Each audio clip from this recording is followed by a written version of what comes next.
Halo semua, selamat datang kembali. Hari ini kita bakal ngobrolin sesuatu yang akrab banget sama kita semua, buku teks. Tapi kita akan lihat dari sisi yang sedikit beda ya, sebagai titik awal dari sebuah petualangan yang seru banget. Oke, kita mulai dengan satu pertanyaan. Coba deh lihat buku teks yang mungkin lagi ada di meja kalian sekarang.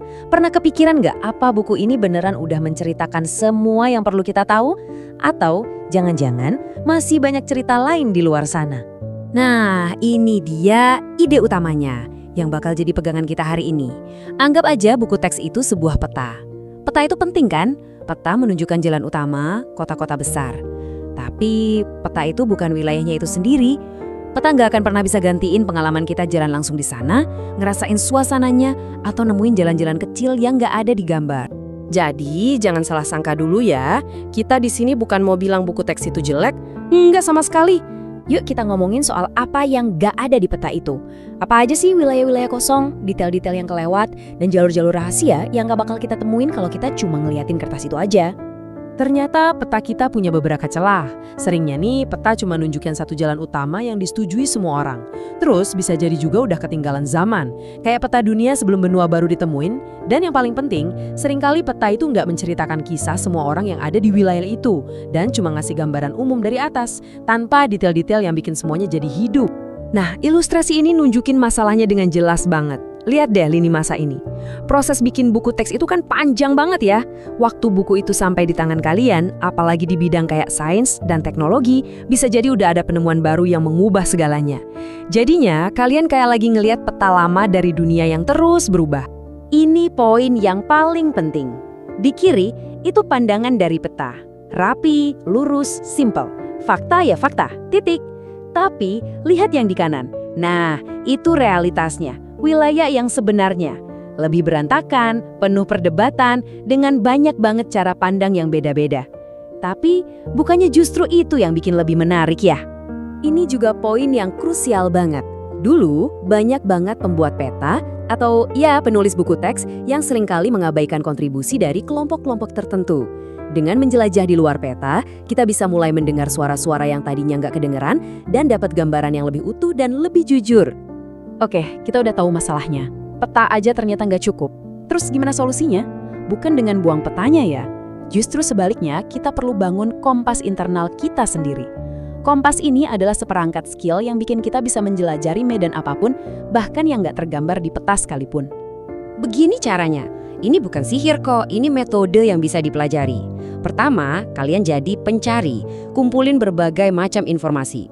Terus jadi detektif, nilai mana yang bisa dipercaya. Abis itu jadi jembatan, hubungin ide-ide yang ada.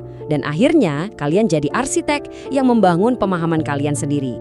Kenapa sih ini penting banget? Karena nanti waktu kuliah dan di dunia kerja, nggak akan ada yang ngasih satu buku teks dan bilang, nih hafalin ini. Dunia nyata itu butuh orang yang punya kompasnya sendiri, kemampuan untuk menjelajahi lautan informasi dan menemukan jawaban untuk diri sendiri. Sekarang kita masuk ke bagian yang paling asyik. Ini bukan cuma soal jadi siswa yang lebih baik, ini soal bikin proses belajar itu sendiri jadi jauh lebih seru dan personal. Ini soal menemukan nikmatnya perjalanan, bukan cuma soal sampai di tujuan. Coba deh lihat bedanya. Kalau kita cuma baca buku teks, itu namanya belajar pasif. Ibaratnya cuma nonton video perjalanan orang lain. Tapi, waktu kalian aktif mencari dan membandingkan banyak sumber, kalianlah yang jadi penjelajahnya. Keterlibatan kalian langsung meroket, dan ilmunya bakal jauh lebih nempel. Jadi, gimana cara menjelajahnya? Wah, pilihannya tak terbatas. Kalian bisa dengerin para ahli berdebat tentang ide-ide terbaru di podcast. Kalian juga bisa nonton sejarah jadi hidup kembali lewat film dokumenter yang keren. Atau coba selami pikiran tokoh-tokoh hebat dengan membaca biografi mereka. Dan ya, kalian bahkan bisa langsung ke sumber utamanya. Baca penelitian terbaru dari artikel akademik. Wilayah pengetahuan ini luas banget dan terbuka buat dijelajahi. Kutipan ini benar-benar merangkum semuanya. Kadang, buku teks bisa bikin topik yang paling menarik sekalipun jadi terasa kering dan ngebosenin. Nah, materi-materi alternatif inilah yang bisa mengembalikan cerita, drama, dan keajaiban yang bikin kita tertarik sama suatu subjek dari awal. Wah, perjalanan kita udah lumayan jauh ya. Kita udah lihat gunanya peta, kita udah paham batasannya, dan kita udah mulai ngebangun kompas kita sendiri. Sekarang, ayo kita satukan semuanya dan lihat apa tujuan akhir dari semua ini. Biar jelas ya, tujuan akhir dari semua ini bukanlah untuk jadi ahli dan hafal mati isi satu buku teks. Bukan cuma tentang menghafal setiap bab. Tapi tujuannya adalah untuk jadi navigator yang andal. Untuk punya rasa percaya diri dan skill buat menjelajahi dunia informasi yang super luas dan selalu berubah, dan untuk bisa menemukan jalan kalian sendiri di dalamnya. Itulah pendidikan yang sesungguhnya. Oke, saya tinggalkan kalian dengan pertanyaan ini. Peta kalian udah ada di tangan, kalian tahu ada dunia yang jauh lebih luas di luar sana. Jadi pertanyaannya sekarang bukan lagi apakah kalian harus menjelajah, tapi kemana petualangan pertama kalian akan dimulai? Terima kasih sudah menyimak.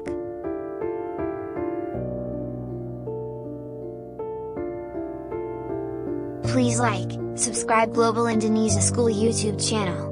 Check it out now.